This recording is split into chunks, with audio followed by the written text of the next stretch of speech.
PM Vishwakarma প্রকল্পে নাম নথিভুক্ত করার সময় বা রেজিস্ট্রেশন করার সময় অনেকের কিন্তু সমস্যা হচ্ছে ফ্যামিলি ডিটেলস এড করা নিয়ে বা ফ্যামিলি ডিটেলস সংযুক্ত করার সময় কিন্তু অনেক সমস্যা হচ্ছে। তো এখানে আপনারা দেখতে পাচ্ছেন আমি একজন ব্যক্তির রেজিস্ট্রেশন করছি। রেজিস্ট্রেশন করার সময় এখানে আমি যখনই সমস্ত বিষয়গুলো দিয়ে নেক্সটে ক্লিক করছি কিন্তু পেজটা নেক্সট হচ্ছে না।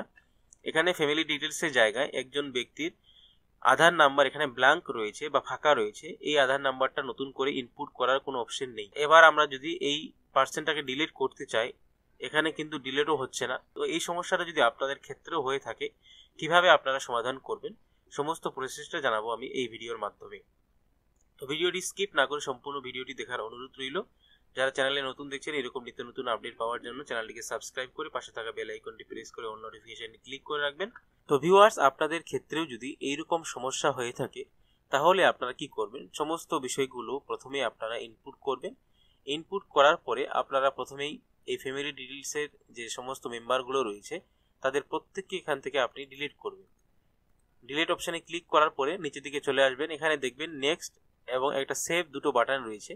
তো আপনারা এই পেজটাকে সেভে ক্লিক করবেন। তো যখনই আপনারা সেভের উপরে ক্লিক করবেন এখানে দেখতে পাচ্ছেন ডিটেলস সেভড সাকসেসফুলি।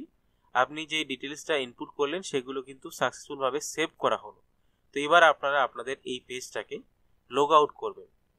তো লগ আউট করার পরে আপনারা হোম পেজে চলে আসবেন। এখানে আসার পরে এখানে লগ ইন অপশন পাবেন। লগ ইনে ক্লিক করে অ্যাপ্লিকেন্ট বেনিফিশিয়ারি লগ ইন এই অপশানে ক্লিক করবেন।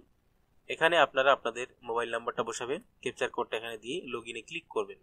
লগ ইনে আপনারা যখন ক্লিক করবেন আপনাদের রেজিস্টার্ড মোবাইল নাম্বারে একটা ওটিপি যাবে, ওটিপিটা আপনারা এখানে বসাবেন। বসানোর পরে কন্টিনিউর অপশানে ক্লিক করবেন। তো যখনই আপনারা কন্টিনিউতে ক্লিক করবেন আপনাদের সামনে কিন্তু আবারও পেজটা ওপেন হবে। নিচের দিকে স্ক্রল করবেন। নিচের দিকে স্ক্রল করলে এবার আপনারা দেখতে পারবেন আপনাদের যে ফ্যামিলি ডিটেলসটা এর আগে শো করাচ্ছিল, যেটাকে আপনারা ডিলিট করলেন সেটা কিন্তু সাকসেসফুলভাবে ডিলিট হয়ে গেছে। এখানে আপনারা সেই ফ্যামিলি মেম্বারদের নাম আর দেখতে পাচ্ছেন না। তো এবার পুনরায় কি করবেন, এখানে এড রো অপশন পাবেন, এই এড রোতে ক্লিক করবেন। এড রোতে ক্লিক করে আপনি আপনাদের ফ্যামিলি ডিটেলসটা পুরোপুরি এড করতে পারবেন। আপনি যাদেরকে এড করতে চাচ্ছেন বা যারা আপনার ফ্যামিলি মেম্বার রয়েছে তাদেরকে আপনি এখানে এড করতে পারেন। তো প্রথমে এখানে নাম দেবেন, তারপরে আপনার সঙ্গে কি রিলেশন রয়েছে বা সম্পর্ক কি রয়েছে সেই রিলেশন বা সম্পর্কটা এখান থেকে সিলেক্ট করবেন, দিয়ে তার আধার নাম্বারটা এখানে বসাবেন। আবার এখানে এড রোতে ক্লিক করে আপনি একের অধিক ফ্যামিলি মেম্বারকে এড করতে পারেন। তো এড করা হয়ে গেলে নিচের দিকে চলে আসবেন। নিচের দিকে আসার পরে এখানে আপনারা নেক্সটে ক্লিক করবেন। তো নেক্সটে আপনি যখন ক্লিক করবেন দেখতে পাচ্ছেন এখানে পরবর্তী পেজে কিন্তু আপনাদেরকে নিয়ে আসা হয়েছে। এই পেজে আপনাদেরকে এখানে ব্যাংক ডিটেলসটা দেওয়ার জন্য বলা হচ্ছে। তো আপনাদের যে সেভিংস অ্যাকাউন্ট রয়েছে সেই সেভিংস অ্যাকাউন্টটা কোন ব্যাংক ব্রাঞ্চের রয়েছে বা ব্যাংকে রয়েছে সেই ব্যাংকের নাম আপনি এখান থেকে সিলেক্ট করবেন। তারপর এখানে আপনার আইএফসি কোডটা লিখবেন, লেখার পরে সার্চে ক্লিক করবেন। সার্চে ক্লিক করলে কিন্তু এখানে আপনাদের ব্রাঞ্চের নাম চলে আসবে। ব্রাঞ্চের নামটা এখান থেকে সিলেক্ট করবেন।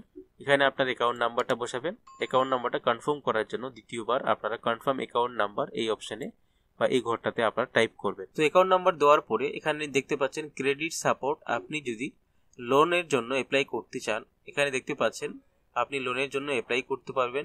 5% ইন্টারেস্টে আপনি লোনের জন্য অ্যাপ্লাই করতে পারবেন। যদি আপনি 1 লক্ষ টাকার জন্য অ্যাপ্লাই করেন তাহলে সেটা আপনাকে 18 মাসে শোধ করতে হবে, এবং যদি আপনি 2 লক্ষ টাকা লোনের জন্য অ্যাপ্লাই করেন সেটাও কিন্তু আপনাকে 5% ইন্টারেস্টে 30 মাসের মধ্যে আপনাকে শোধ করতে হবে। তো প্রথমেই আপনি এখানে মেবি লেটার এই অপশনটাকে অন করবেন। তারপরে এখানে দেখতে পাচ্ছেন এখানে আপনাকে প্রথমেই মিনিমাম 50,000 এবং ম্যাক্সিমাম আপনি 1 লক্ষ টাকা অবধি অ্যাপ্লাই করতে পারবেন। তো আপনি এখানে কতটা প্রয়োজন সেটা আপনি এখানে দেবেন।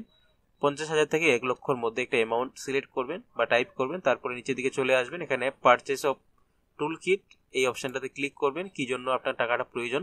তারপরে নিচের দিকে দেখবেন এখানে আপনার কোনো ব্যাংকে লোনের আউটস্ট্যান্ডিং রয়েছে কি না সেটা জানতে চাওয়া হচ্ছে। যদি থাকে তাহলে আপনি তার ডিটেলসটা এখানে ভরবেন, কত টাকার আপনার লোনের বকেয়া রয়েছে, কত টাকা করে আপনি ইএমআই দেন, সমস্ত বিষয়গুলো এখানে আপনাকে দেওয়ার জন্য বলা হচ্ছে। তারপরে দেখবেন ডিজিটাল ইনসেন্টিভ ডিটেলস, আপনি কি ডিজিটালি কোনো ট্রানজ্যাকশন করেন কিনা সেটা জানতে চাওয়া হচ্ছে। যদি করে থাকেন এখানে ইয়েস করবেন।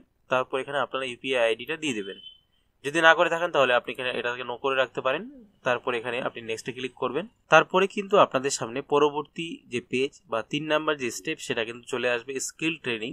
এই পেজে আপনারা দেখতে পারবেন আপনার কতদিনের ট্রেনিং করা হবে এবং টুল কিট কেনার জন্য আপনাদেরকে 15,000 টাকা করে কিন্তু প্রত্যেককে দেওয়া হবে, যেটা এখানে বলা হচ্ছে। তারপরে দেখবেন মার্কেটিং সাপোর্টের যদি প্রয়োজন হয় তাহলে আপনি কি ধরনের মার্কেটিং সাপোর্টের প্রয়োজন সেটা কিন্তু আপনি এখানে সিলেক্ট করবেন। যদি আপনার প্রয়োজন না হয় তাহলে আপনি এই বক্সগুলোকে সিলেক্ট করবেন না, তারপরে আপনারা নেক্সটে ক্লিক করবেন। তো যখনই আপনারা নেক্সটে ক্লিক করবেন তার পরবর্তী যে স্টেপ 4 নাম্বার সেটা হচ্ছে ডিক্লারেশন। এখানে ডিক্লারেশন ডিটেলস দেওয়া রয়েছে, কি কি ডিক্লারেশন রয়েছে আপনারা সমস্ত বিষয়গুলো এখান থেকে পড়ে নেবেন। এখানে টার্ম এন্ড কন্ডিশন বক্সে টিক মেরে সাবমিটে ক্লিক করবেন। সাবমিটে আপনারা যখনই ক্লিক করবেন আপনাদের কিন্তু অ্যাপ্লিকেশনটা সাবমিটেড হয়ে যাবে সাকসেসফুল ভাবে। এখানে আপনাদের একটা অ্যাপ্লিকেশন নাম্বারও দেওয়া হয়েছে। এখানে আপনারা ডান এই অপশনটাতে ক্লিক করবেন। তারপরে নিচের দিকে দেখবেন এখান থেকে আপনি আপনার অ্যাপ্লিকেশনটাকে ডাউনলোড করার অপশন পাবেন। এই ডাউনলোডে ক্লিক করলে আপনাদের সামনে আপনাদের অ্যাপ্লিকেশনটা ডাউনলোড হয়ে যাবে। এটা আপনারা আপনাদের কাছে প্রিন্ট আউট করে রেখে দেবেন। তো বুঝতে পারলেন কিভাবে আপনারা আপনাদের ফ্যামিলি মেম্বারের যে সমস্যা সেই সমস্যাটা সমাধান করবেন। সমস্ত প্রসেসটি কিন্তু আমি এই ভিডিওর মাধ্যমে স্টেপ বাই স্টেপ আপনাদেরকে দেখালাম। আশা করি ভিডিওটি আপনাদের উপকারে আসবে। ভিডিওটি ভালো লাগলে অবশ্যই ভিডিওটিতে লাইক দেবেন, বেশি বেশি করে বন্ধুদের সঙ্গে শেয়ার করে তাদেরকে ইনফরমেশন দেওয়ার চেষ্টা করবেন। সকলে ভালো থাকবেন, সুস্থ থাকবেন।